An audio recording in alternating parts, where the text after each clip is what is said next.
Hello everyone, I am Robin Pakuril and I am currently studying Masters of Management at the University of Niagara Falls. So in this video we are going to talk about the topic Finance for Managers, also known as Module 1. So for coming weeks we are going to talk about different topics related to finance. So this is one of them. So we are going to start now. So for the content we have Introduction to Finance, Why Finance Matters, the role of finance in an organization, data types and its importance, corporate structure and governance, economic foundation and the business cycle. Moving on to Introduction to Finance.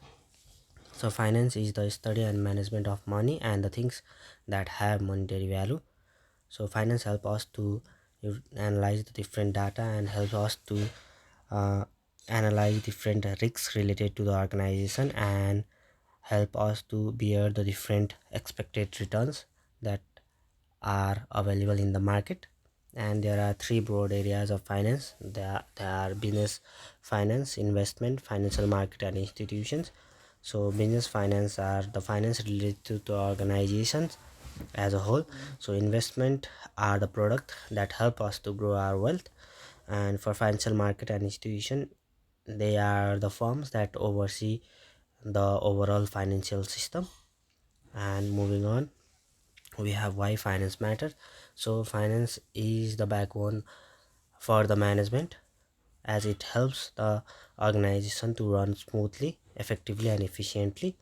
Without robust financial practices in place, navigating the path to success becomes significantly more challenging. So that's why finance is a very important for an organization.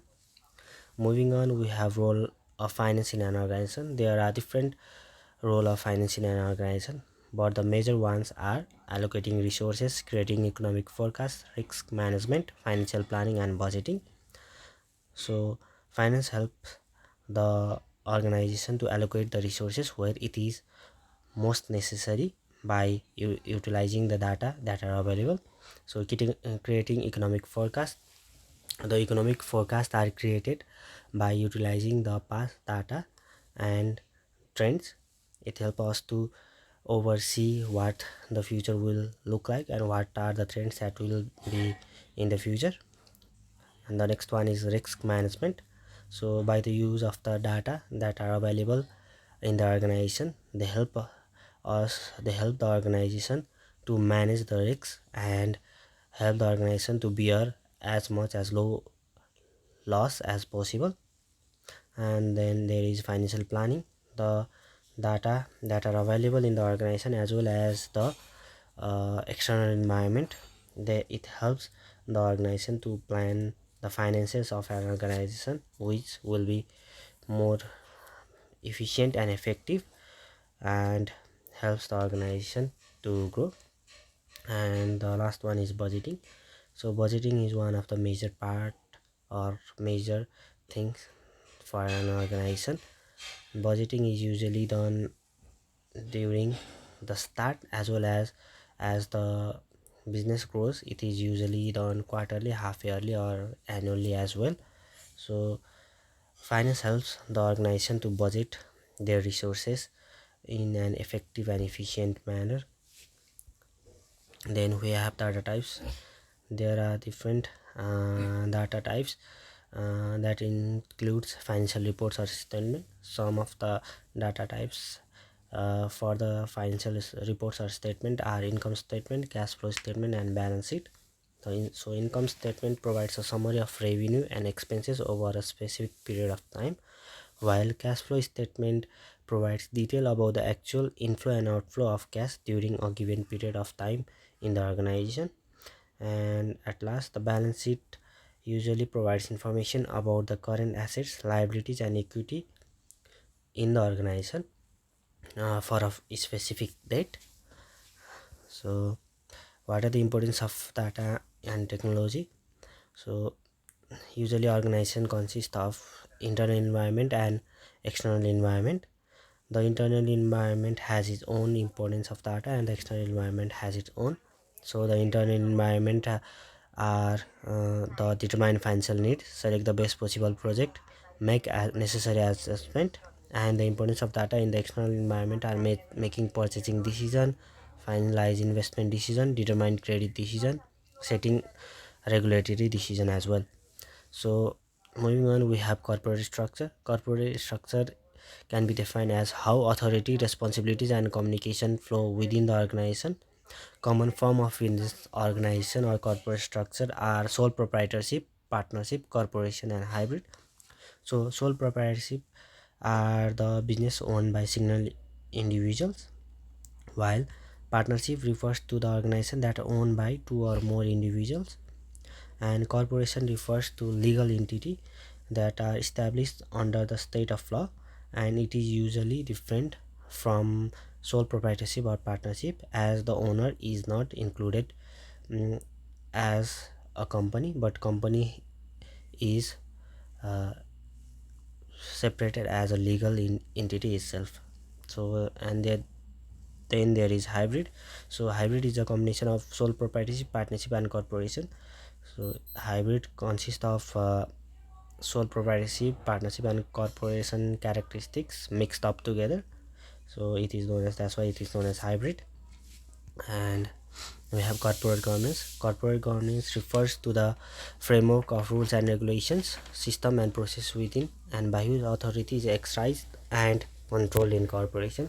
So it is usually about the rules and regulation and the system that are made in the organization and how it is implemented. And the next one is economic foundation. The economic foundation refers to the basic structure that supports the functioning of an economy of the organization. So economic foundation has two major economic types. They are microeconomics and macroeconomics. Microeconomics studies the behavior of the individual economic units. The main variables of microeconomics are supply, demand, and equilibrium point. So supply refers to the quantity of product that the producers are able to supply in the market or provide in the market, while as demand refers to the quantity of product that the consumer wants in the market, while the equilibrium point refers to the quantity where the supply and demand are equal.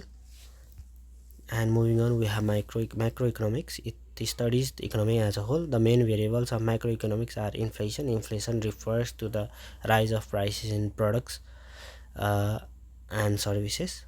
And the next one is unemployment. Unemployment refers to lack of job in the particular market segment. And GDP refers to gross domestic product. And the last one is business cycle. So business cycle refers to the fluctuation in economic activity over time, consisting of period of expansion and contraction. The business cycle uh, has four main phases, which are expansion, peak, contraction, and trough. So every organization has its own business cycle, uh, but they have to go through expansion, peak, contraction, and trough. The period of time may differ from organization to organization. So at first, when the company starts, the business starts to go, so it is known as expansion. And when it reaches at a certain point where it cannot grow furthermore, then it is known as peak. And when it reaches the peak and then it starts to decline, the growth starts to decline, then it is known as contraction or recession. And when it reaches the rock bottom after declining, then it is known as trough. And after trough, it again goes back to expansion, where the business usually starts to grow steady. And those are the four main phases of business cycle, and every organization business cycle and time period is different, but they all have the same expansion, peak, contraction, and trough. So this was the end of the slide. So thank you for watching. So we'll meet you in the next one, and the video will be coming out next week about a different topic, which will be module 2. Thank you.